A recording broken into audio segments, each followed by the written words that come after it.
and gas pipelines, and one through the Department of Transportation to reduce wasteful and potential dangerous leaks from natural gas pipelines. Did you see that video Joe Biden falling asleep earlier? To work with our farmers. Well, they've all been falling asleep. I feel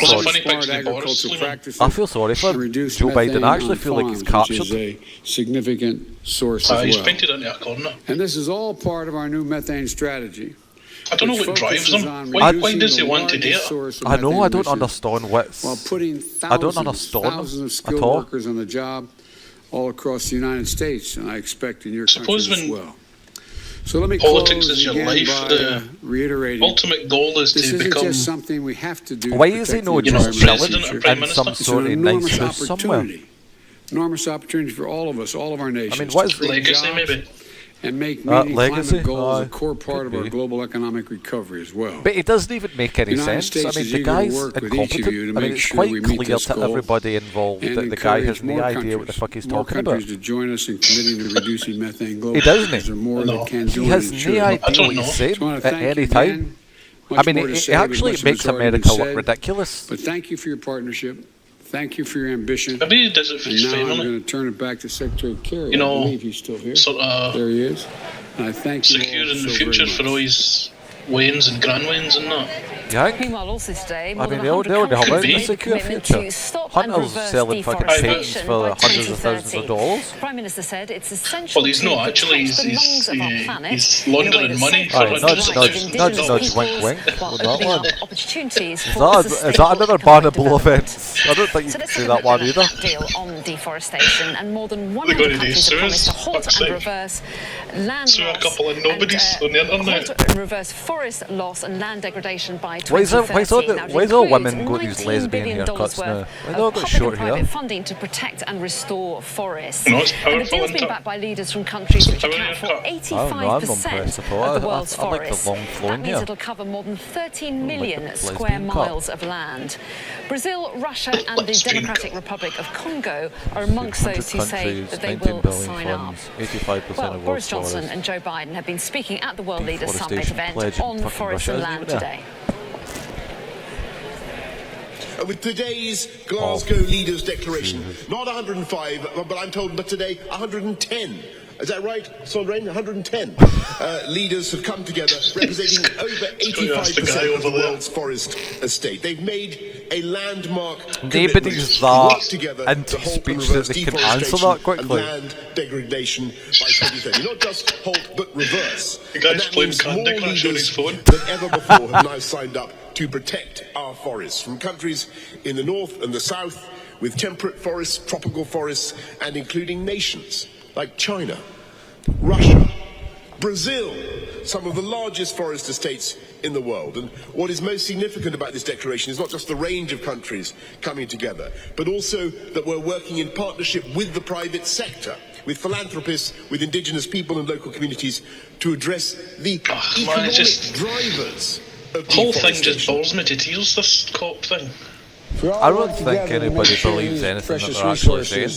Are conserved in Africa. They think they can control the weather if they tax you enough, have the potential to reduce carbon globally by more than 1/3. I think a lot of them. It seems to me, right, that these politicians they use this as a platform to look like statesmen. It's about looking busy. Today I'm announcing, but they don't actually say anything. Global forest. Which will bring together there's no figure, there's no facts, there's nothing. Financial and policy. It's like not one of them goes, let's do this, let's do that. It's like we need action now. The previous generation will not forgive us if we stand idly by. Well, I mean, right, okay, that's fine, but what the fuck are you talking about? What do you want to do? And restoring. I know. At least an I was thinking about that when I was listening to the Greta's thing yesterday. Another ecosystem by the year 2030. A lot of, we need action now and no more talking. And I was thinking, well, what do you want? What specific action? What do you want to happen? First action, right now? I would suggest is to re-engineer the world's financial and economic system to disincentivize deforestation and reward countries and communities for the protection of their forests and the pursuit of a forest-positive economy. Right, so he wants a forest-positive economy. In the financial sector with ambitious plans to achieve this goal. By the way. It means taking money. It means getting Western countries to print loads of fucking money and then give it to poor countries. Honor the rights How does that say? That's what it means. How does that control the weather? Communities who depend on the forest for their lives. I'm not the expert here. Prince Charles is. And who are themselves wise and experienced custodians. Science. In fact, I'm wearing what I'd been given earlier when I met them. And this one comes from Ecuador. Get his wee frickin' trinket. The virtuous circle of That'll be in nature the bin is before something day's the end. world's indigenous peoples hold sacred and understand only too well, and is why we should listen to and learn from their profound intuitive wisdom. Here's the thing, and this is one thing that I think we really realised earlier on, is that vital this seems to be nothing about climate and more about like equity and it's social justice stuff. And like, where is carbon reduction involved in all this? And we're going to hear from Prince William actually very shortly at an event. But let me just tell you about seems now. to all be about like equity and women and work and all sorts of various the innovation and deployment of clean technologies causes, but it's nothing to do with actually like climate. Goal within reach.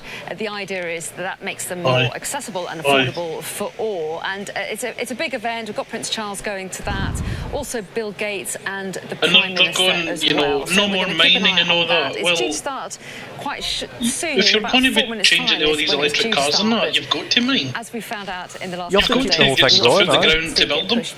Just because the energy itself is renewable doesn't mean the means of harvesting it is renewable. News conference at 5 o'clock tonight. So we'll bring that live as well. So lots coming up still. There's a difference between the wind blowing and actually harvesting it for work. Jeff Bezos outlined his charitable organisation.